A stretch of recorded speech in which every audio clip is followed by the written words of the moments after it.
Hola, hola, bienvenidos a un nuevo video para mi canal. En esta ocasión traigo un nuevo video de fisiología, continuando la serie de fisiología de la visión. En videos pasados ya hablé sobre lo que eran los principios de la óptica, así como también la óptica del ojo, y en esta ocasión voy a hablar sobre lo que es el sistema humoral. Para empezar hay que entender lo que es el líquido intraocular. Tenemos aquí una imagen del globo ocular.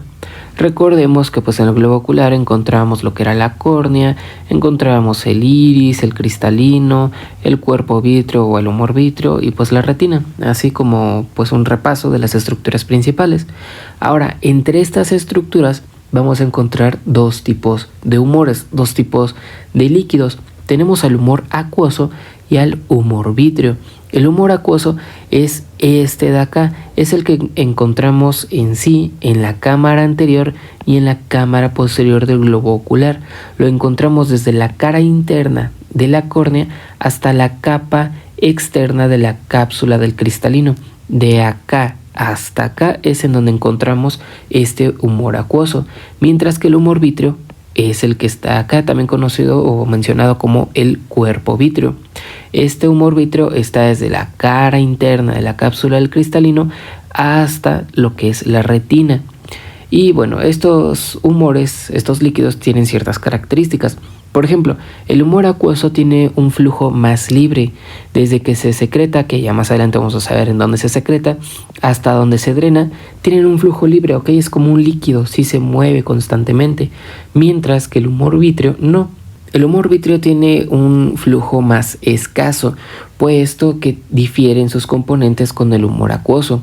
El humor acuoso se va a componer 99% de agua, y lo demás se va a dividir, por ejemplo, en glucosa, en sodio, potasio, cloruro, glucosa, componentes esenciales para nutrir principalmente lo que es la córnea y el cristalino. Y como les digo, es 99% agua.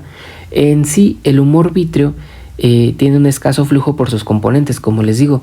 Este se compone, aparte de agua, también de fibras de colágeno, así como también ácido hialurónico.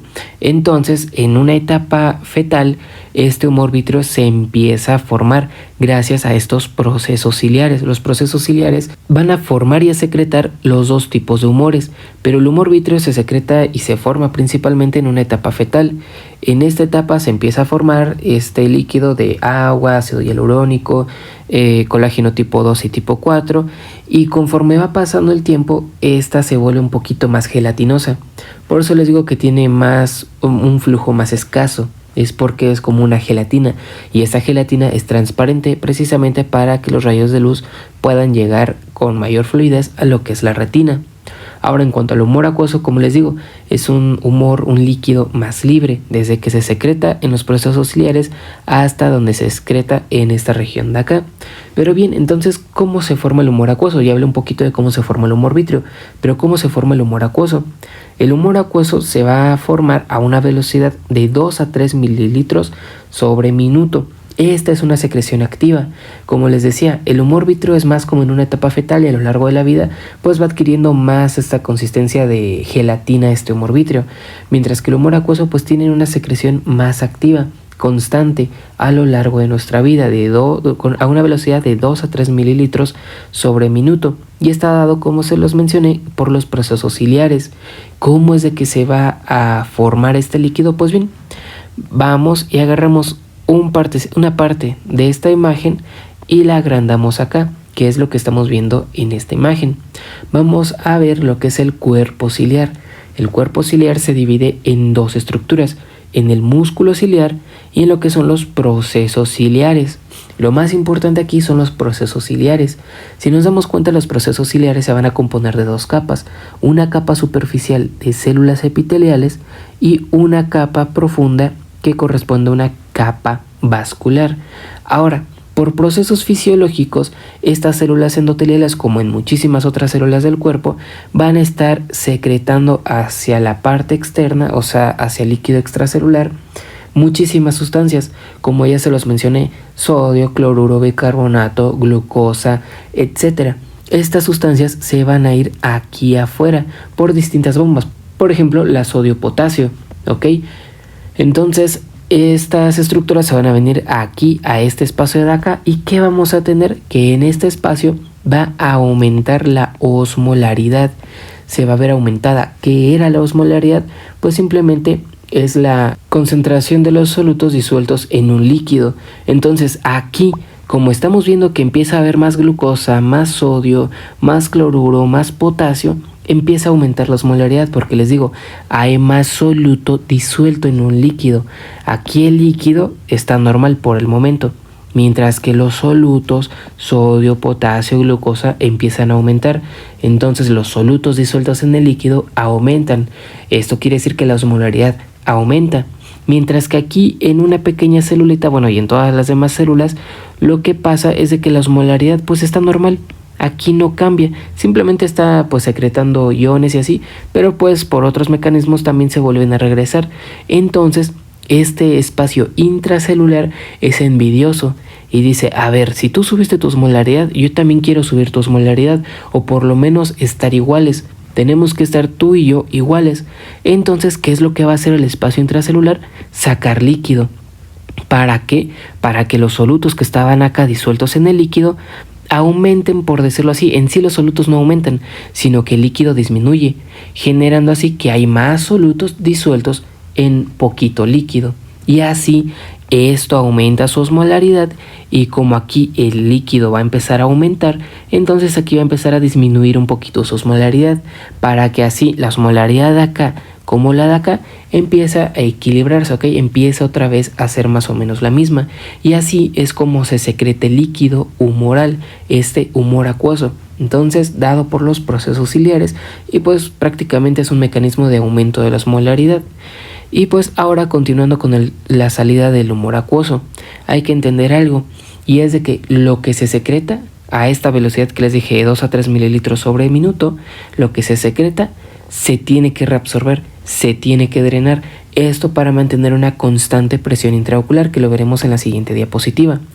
¿Cómo va a drenarse este humor acuoso, o cómo es su desplazamiento? Pues bien, es el siguiente. Venimos otra vez aquí a los procesos ciliares. Estos procesos ciliares sacan el líquido, sacan el humor acuoso.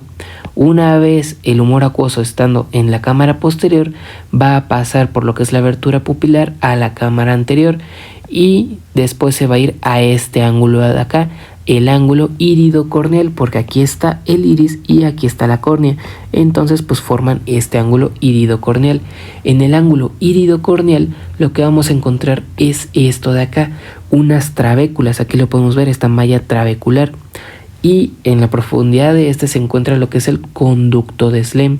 Este conducto de Slem va a drenar, cuando llega aquí el humor acuoso, va a drenar este humor a lo que son las venas acuosas, y de las venas acuosas a lo que son las venas sanguíneas, o prácticamente estas venas epiesclerales. Entonces, ¿cuál es el desplazamiento? Procesos ciliares, cámara posterior, pupila, cámara anterior, ángulo iridocorneal, después trabéculas, que son las de acá, después conducto de Slem, y por último las venas epiesclerales. Ese es el desplazamiento y el drenaje que tiene este humor acuoso.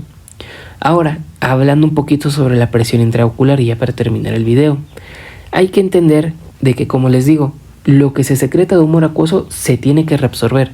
Si se secretan 10 mililitros, se tienen que reabsorber 10 mililitros. Si se secreta 1 mililitro, se tiene que reabsorber 1 mililitro. Esto para mantener una adecuada presión del globo ocular. La presión es de 12 a 20 milímetros de mercurio, siendo una media 15 milímetros de mercurio. Entonces, como dice aquí, lo que se secreta debe de drenarse, y a mayor presión, mayor es el drenaje. Y hay algo muy importante, y es que, por ejemplo, en situaciones de una infección a este nivel, o por ejemplo de los cuerpos ciliares, o por ejemplo una hemorragia de igual forma a estos niveles, empiezan a soltarse partículas, como por ejemplo eritrocitos, y esto requiere de un sistema de limpieza a este nivel. ¿Por qué? Porque si por ejemplo eritrocitos u otros productos, otras moléculas, otras proteínas llegan a ocluir el conducto de Slem, va a producir una no reabsorción, aumentando la presión intraocular. ¿Por qué? Porque no se va a estar drenando este líquido humoral, este humor acuoso. Entonces, al aumentar la presión se va a generar lo que se conoce como glaucoma, es el aumento de la presión intraocular. Y por ejemplo, si aumenta a más de 25 milímetros de mercurio, ya puede generar ceguera. ¿Por qué? Porque va a empezar a apretar, a contraer ciertas estructuras, ¿ok? Por ejemplo, va a contraer estas estructuras de acá, impidiendo pues muchos procesos, o bueno, más que nada alterando ciertos procesos de la refracción de la luz, impidiendo así una buena agudeza visual. ¿Y cómo lo vamos a resolver o cómo resuelve este sistema humoral este problema en casos de infección o de hemorragias? Pues bien, si pasamos esto de acá, en esta red trabecular que había acá, teníamos, o bueno, en sí el cuerpo en esa zona tiene muchísimos fagocitos. Tiene muchísimos fagocitos a este nivel trabecular.